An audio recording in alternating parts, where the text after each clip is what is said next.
olhar de Deus, você vai ver que ali você não aguentava, que não foi você, mas sim a força que vem do alto, que agiu em você e que fez com que você levantasse a cabeça e continuasse. Como eu naquele momento, muitas coisas que eu não entendia, eu comecei a entender. E meu esposo começava a falar de Deus, se a gente já tinha uma vida de caminhada. Começou a falar de Deus para mim, quando os médicos falaram que eu estava entendendo. E minha mãe rezava, meu esposo rezava, pegava a palavra de Deus e falava comigo. E aí descobriram que eu tinha uma doença muito rara aqui no Brasil e que não tinha cura aqui. E a gente começou a ir nos cientistas que estudavam essa doença lá em São Paulo. E o médico dizia assim: olha, a chance que você tem de sobreviver é mínima. O único tratamento aqui no Brasil é o plasma na corrente sanguínea. Imediatamente a gente tem que começar, porque você está muito frágil. E eu comecei a receber aquelas bolsas de sangue, o plasma, né? E uma dessas bolsas de sangue, lá na UTI, estava recebendo, estava contaminada com o vírus do HIV. E foi uma provação atrás da outra. Jesus, como Jó foi provado, Jesus estava me provando, me provando, me provando.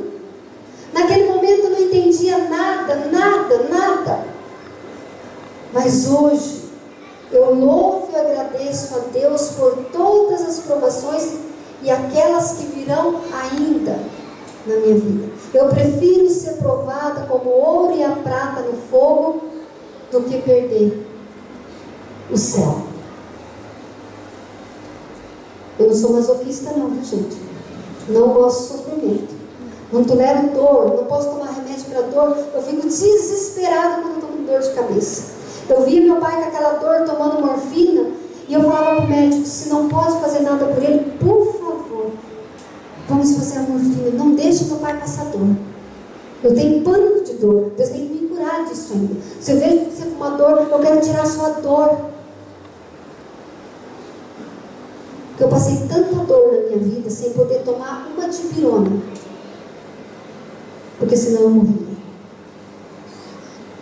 Então isso é um processo lento na nossa vida. A cura e a libertação é um processo lento. Deus vai te curando as coisas mais urgentes.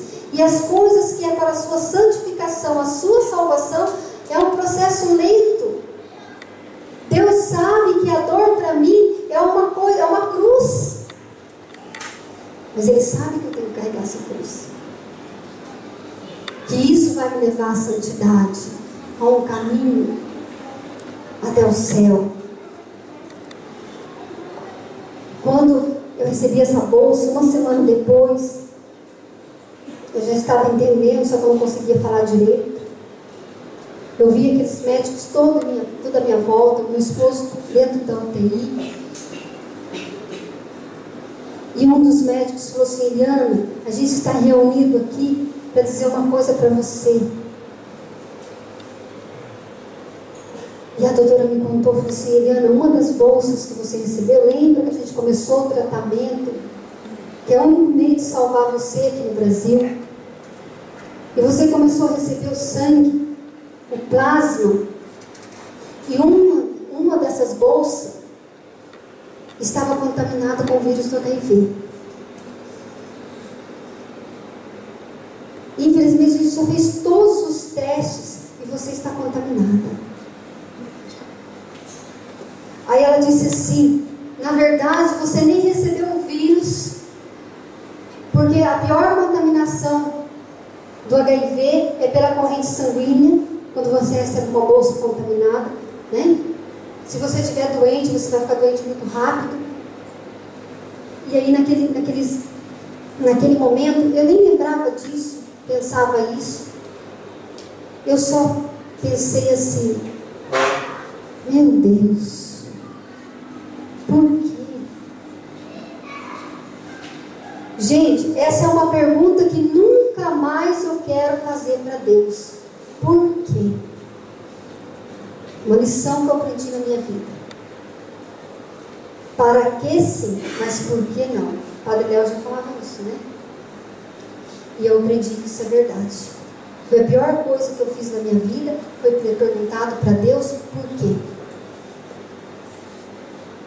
E naquele momento eu comecei a lembrar da minha infância, como eu fui criada, a única filha mulher em casa, não podia sair de casa, todo mundo lá tinha muitos ciúmes, né? Quem é filha única, mulher em casa, que sabe de como que é. Meu pai e minha mãe muito rigoroso, muito católico, muito rígido. Então eu fui criada naquele ritmo. Eu lembrava que os domingos a gente andava 4 quilômetros de charretinha.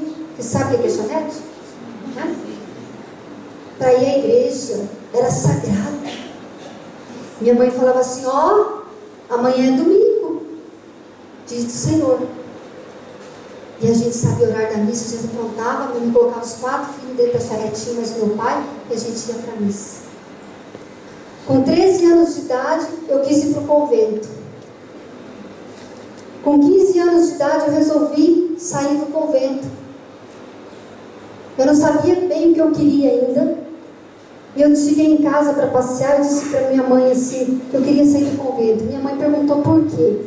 Uma vez eu vim passear em casa de férias, fui em uma festa de igreja, olha, festa de igreja, né, gente? Fui numa festa da igreja, lá na Rocinha. Quem que eu encontrei lá?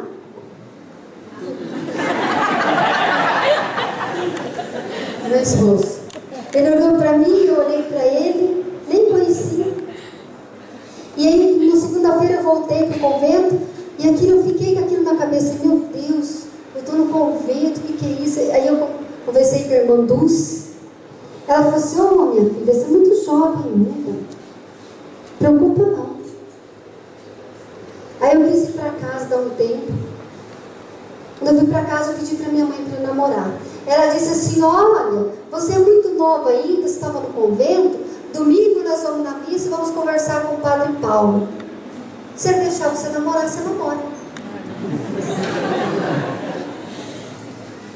Eu não vi a hora de chegar no domingo. Chegou o domingo, nós estamos na missa. Aí minha mãe chamou o Padre Paulo e eu. Nós somos lá na salinha. Então sentamos lá. Aí o Padre Paulo: o que foi, dona Antônia? Aí minha mãe falou assim, naquela época, né, gente, os padres lá, assim, sabiam tudo, quando a mulher ia ter filho, quando os filhos iam casar, os problemas que tinha, sabia tudo, né? Aí minha mãe falou assim: padre, o senhor não sabe o que a Eliana quer. Aí ele falou assim: o que ela quer? Aí ele falou assim: ela quer namorar. Aí o Padre Paulo falou assim para minha mãe: ô, dona Antônia, deixa sua filha namorar. Minha mãe ficou decepcionada. Aí minha mãe chegou em casa e falou assim: é porque o Padre Paulo deixou você namorar, mas você é muito nova, você não sabe o que quer. Eu nem sabia o que era namoro santo. Nem sabia, né, bem? Não sabia o que era isso. Hoje a gente sabe, né? Naquela época eu nem sabia. Porque você tem que namorar certinho, assim, senão não deixa você namorar, porque você está no convento, você não sabe o que você quer, e se você arrepender, precisa voltar. Engraçado, né? Quando eu fui, ninguém queria que eu ia, foi da choradeira. Quando eu saí, ninguém queria que eu saísse. Aí comecei a namorar. E namorei o namoro santo, nem sabia o que era isso, mas por respeito, por medo mesmo. Hoje em dia não, mas naquela época era medo, era respeito que a gente tinha. Então a gente namorava. Aí tem aquela fase do namoro que começa a pegar fogo, né? Todo mundo sabe que ninguém é criança, pode falar, né? Eu falei assim: meu Deus, e agora? A gente precisa casar? Eu falei: meu esposo, não dá mais. Eu tinha 17 anos. Aí falei com a minha mãe que eu queria ficar noiva. Ela falou: domingo a gente conversa com o Padre Paulo. Gente, em casa a coisa era assim. Coitado do Padre Paulo. Chegou depois da missa e falou: Padre Paulo, o que foi, dona Antônia, dessa vez? Padre, você não sabe o que a Eliana quer agora? O que ela quer? Ela quer casar. O padre falou assim: uai, vamos casar ela.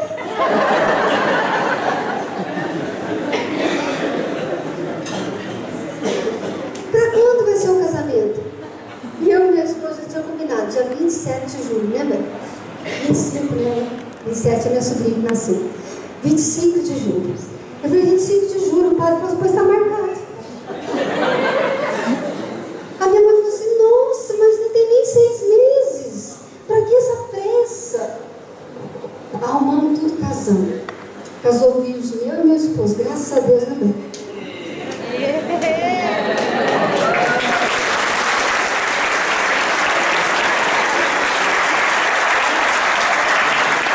23 anos de casado, viu, gente?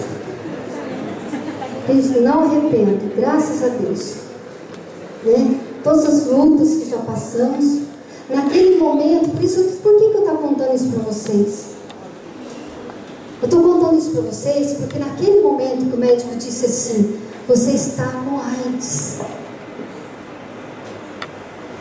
Eu lembrei de toda a minha infância, como eu casei, como minha mãe cobrava as coisas de mim, como eu fui educada. E AIDS, quando ele falou AIDS, eu pensei assim, AIDS é coisa de quem faz coisa errada. Olha a nossa cabeça, olha o nosso julgamento, olha a nossa condenação. E olha como a gente se faz de vítima e coloca de inocente. Eu disse assim para mim, pensei assim, meu Deus, mas eu nunca fumei, eu nunca bebi, eu nunca me prostituí, eu nunca traí meu esposo. Por quê? Por que eu estou com AIDS?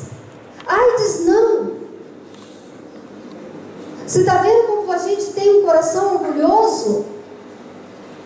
Você está vendo que na hora da provação você procura 1001 desculpas para se justificar diante de Deus?